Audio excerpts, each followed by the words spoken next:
finished their course and been reclassified. 2 cells of antisocials were located earlier today in the Western metropolitan area. The police have declined to comment so far.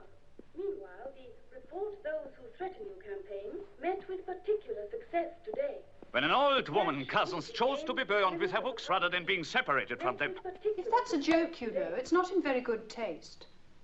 You would like to think that, wouldn't you? Don't be silly, Montag. Things like that don't happen.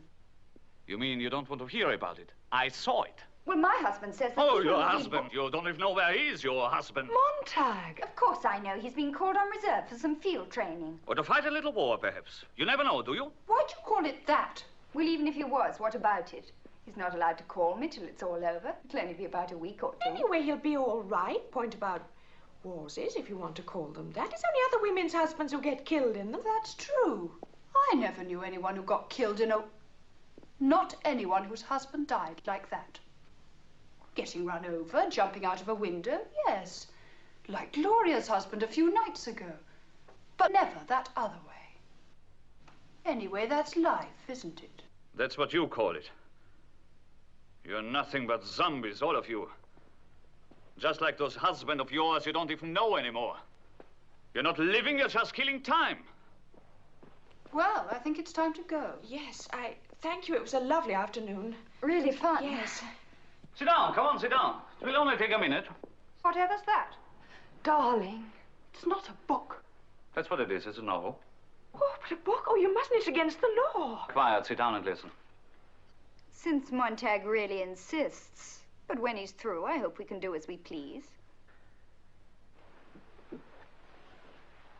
There can be no disparity in marriage like unsuitability of mind and purpose. I had endeavored to adapt Dora to myself and found it impracticable. It remained for me to adapt myself to Dora, to share with her what I could and be happy. It made my second year much happier than my first, and what was better still, made Dora's life all sunshine. But as that year wore on, Dora was not strong.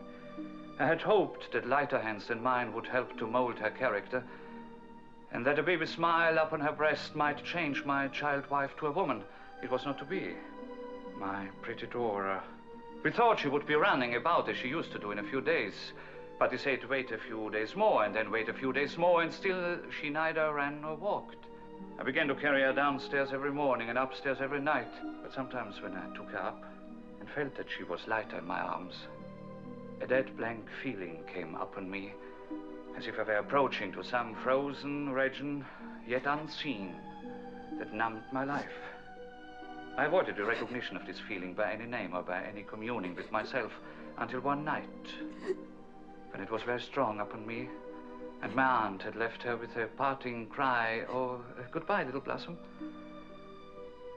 I sat down at my desk alone and cried to think of what a fatal name it was, and how the blossom withered in its bloom up in the tree. I knew that's what would happen. It's what I've always said. Life isn't like novels. Novels and tears, novels and suicide. Novels are sick. That was sheer cruelty, Montag. You're a cruel man. All those words, idiotic words. Evil words that hurt people. Isn't there enough trouble as it is? Why disturb people with that sort of filth? Poor Doris. Bye, Linda. We were having such a nice party. Such a shame. I don't know those feelings. I'd forgotten all about those things. Oh, I'm sorry, Doris. They won't come back. I'll be all alone. I won't be popular anymore.